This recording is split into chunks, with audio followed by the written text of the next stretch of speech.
Jangan lupa subscribe, like, komen, dan share YouTube TVRI Bengkulu. Dan nyalakan loncengnya ya. Sahabat sehat, terima kasih Anda masih bersama kami dalam Dokter Kita bersama Kita Sehat dengan tema kita kali ini membahas mengenai waspada campak, gejala, penularan, dan juga cara pencegahannya. Masih bersama dengan kita tentunya ada Dr. Wenti, Dr. Junia. Boleh Dr. Junia dilanjutkan? Kita lanjut ya Boleh. materi yang tadi. Ya. Nah, ini pertanyaan juga yang sering muncul pemirsa di rumah. Seandainya pada ibu hamil tertular gimana? Nah, untuk ibu hamil terutama yang belum mendapat imunisasi campak itu bisa menyebabkan beberapa komplikasi. Misalnya lahir prematur, berat badan janin rendah, kadang bisa menyebabkan juga kematian janin. Jadi lebih hati-hati. Dan untuk orang yang akan merencanakan kehamilan itu dipastikan sudah vaksin campak sebelumnya. Tapi ada batasnya ya. Sebagian besar komplikasi campak itu dapat dicegah dengan vaksin sesuai jadwal imunisasi. Oke, kadang kalau ada gejala itu segera memeriksakan diri, itu bisa segera mencegah terjadinya komplikasi ya. Oke, nah untuk pencegahannya vaksin campak dan MMR kemudian bisa dilakukan di umur 9 bulan, nanti bisa di booster di usia sekolah. Jadi pastikan anaknya tidak kabur atau masuk sekolah di saat orang vaksinasi, seperti itu. Oke, untuk vaksin MMR ketika anak berusia 12-18 bulan dan diulang pada usia 5-7 tahun. Kalau orang dewasa yang belum pernah divaksin, tetap bisa dilakukan sebanyak 2 dosis dengan jarak 28 hari antara dosis pertama dan kedua. Oke. Perlu diingat ini yang perlu pemirsa rumah notis ya, vaksin MMR tidak boleh diberikan kepada ibu hamil. Jika belum mendapatkan vaksin MMR, pastikan imunisasinya atau vaksinnya 1 bulan sebelum merencanakan kehamilan. Jadi itu di note ya. Jadi kalau biasanya jarak dari lamaran ke pernikahan itu 2 bulan, jadi sebelum lamaran udah vaksin. Oke ya. Kemudian untuk mencegah penularan campak biasanya dianjurkan untuk tidak kontak dengan keluarga atau orang sekitar setidaknya sampai 4 hari setelah ruam muncul. Sama seperti yang Dr. Wenti bilang tadi ya, disarankan diisolasi anaknya. Kita tidak bisa mengontrol teman sekolah anak kita yang memakai masker semuanya.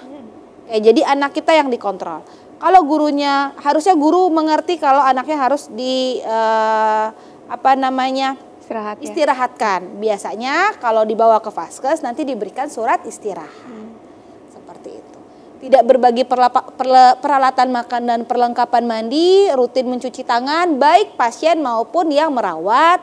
Kemudian membersihkan rumah secara rutin dengan disinfektan. Artinya saat anaknya memegang pintu, batuk kena pintunya, terus adanya megang, itu juga bisa jadi penularan ya. Oke, kadang vaksinasi itu tidak cukup hanya vaksinasi saja.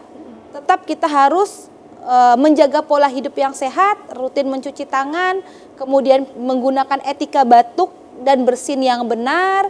Setelah itu menyadari kalau memang sudah terkena, pastikan kita bisa mencegah menularkan kepada orang lain. Oke. Terima kasih kembali dokter sudah menjelaskan. Dengan senang hati. Jadi dengan sisa waktu yang ada ini Julia penasaran pengen tanya-tanya lebih lanjut dan lebih dalam ya. Tadi pertama penularannya itu tadi kan 7-10 hari ya kemungkinan ada penyakit di dalam, dan itu juga disarankan untuk nggak apa-apa libur dulu sekolah gitu ya. Jadi kadang-kadang kan ada juga orang tua yang udah lama banget nanti absennya banyak gitu, jadi dipaksakan sekolah, itu berarti jangan ya dok ya, yang pertama. Kemudian yang kedua, untuk tadi kan setelah 10 hari kan ada kemungkinan penyembuhan dan juga perburukan. Nah itu berarti untuk pengobatannya berarti satu-satu gejala yang diobatin. Nah untuk perawatannya berarti bisa dilakukan di rumah secara mandiri, seperti apa itu dok pengawasannya? Oke, untuk kalau dia sudah demamnya itu terlalu tinggi, biasanya orang tua di rumah itu punya stok obat demam yang memang sudah tahu takarannya untuk anaknya. Kalau memang sudah diberikan obat itu dan demamnya tidak kunjung turun, itu harus segera ke vaskes kesehatan. Supaya apa? Supaya tidak terjadi komplikasi yang namanya kejang demam. Seperti itu. Apalagi demam-demam yang sudah mencapai 39, 40 yang tidak pernah turun dengan obat demam. Kemudian kalau batuk-batuknya sampai mengganggu kualitas tidur, seperti itu. Untuk obat batuk tidak bisa pemirsa di rumah menakarkan dosisnya sendiri. Kalau obat demam biasanya sudah pakem ya, orang tuanya juga sudah mengerti, karena itu tata laksana awal yang orang tua itu harus paham. Tapi kalau untuk obat batuk, saya sarankan memang langsung ke Vaskes Kesehatan, seperti itu. Baik. Baik dok, kita beralih ke dokter Wenti nih.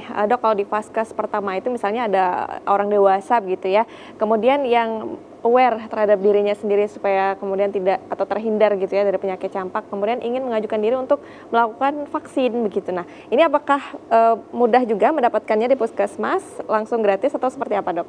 Oke, jadi kalau untuk orang dewasa sayangnya program gratisnya hanya untuk anak balita atau anak-anak ya. Jadi kalau untuk orang dewasa mungkin berbayar dan mungkin sepertinya tidak bisa di puskesmas karena puskesmas itu vaksinnya terbatas ditujukan untuk anak-anak. Jadi kalau mengambil jatahnya, jatah anak itu akan berkurang. Jadi mungkin boleh dilakukan di klinik atau di klinik vaksinasi. Baik, berarti tetap harus ya, jangan sampai enggak, daripada nanti risikonya tinggi ya kalau nggak punya kekebalan tubuh ya dok ya? Iya, benar. Baik, dok, berarti kalau untuk penyakit campak ini kasusnya sendiri di Bengkulu saat ini seperti apa dok? Kalau saat ini tetap masih ada kasus walaupun ya tidak sebesar yang kejadian yang di Sumeneb. Tapi harapannya tetap pemirsa kita di rumah teredukasi sehingga tidak jadi besar kasusnya. Kemudian dengan adanya bulan Agustus ini mendapatkan vitamin A-nya rata atau persentasenya tinggi sehingga kalau kejadian pun hanya 1-2 dan tidak besar seperti itu. Tetap masih ada kita temukan walaupun tidak banyak ya. Baik, nah terakhir nih mungkin tips dari dokter Wenti masing-masing, nanti boleh ditambahkan dokter Junia, apa saja yang harus dilakukan keluarga terutama pendampingan terhadap jika ada anak-anak di rumah yang sedang mengalami atau melakukan proses penyembuhan dari penyakit campak itu dok? Oke, jadi kalau anak-anak bunda-budi di rumah terkena campak, yang pertama adalah jangan panik, observasi dulu gejala klinisnya ya. Kalau ada perburukan seperti misalnya dehidrasi atau demamnya tidak turun-turun atau bahkan anaknya lemas, kemudian batuknya sangat hebat, boleh segera konsultasikan ke vaskes terdekat ya, baik ke puskesmas ataupun ke rumah sakit, harus ditinjau gejalanya. Jangan sampai sudah terjadi perburukan. Baik, kalau sharingnya dari dokter Junia nih, mungkin ada kaitannya dengan pengalaman yang sudah dihadapi gitu, ada pasien yang terkena penyakit campak, apa nih tips-tips tambahannya boleh? Yang paling sering saya temukan itu adalah perburukan karena dehidrasi ya. Oke, walaupun ada 1-2 kasus yang memang menjadi komplikasi berat, yang paling banyak itu dehidrasi. Jadi orang tua kalau memang jangan dipaksa, kita memang harus memaksakan untuk anak itu mendapat intake. Cuman tidak semua itu kadang bisa atau berhasil. Jadi orang tua di rumah sekali lagi harus paham tanda-tanda dehidrasi pada anak. Oke, kita bisa lihat dari matanya yang mulai cekung, kemudian atau kalau dia masih sedang itu dia cenderung lebih haus kayak gitu. Kalau sudah berat malah tidak mau minum sama sekali, ubun-ubunnya mulai cekung. Kemudian turgor kulit itu yang paling mudah kita cek ya. Pemirsa di rumah atau orang tua di rumah bisa bantu cubit kulit perut anaknya.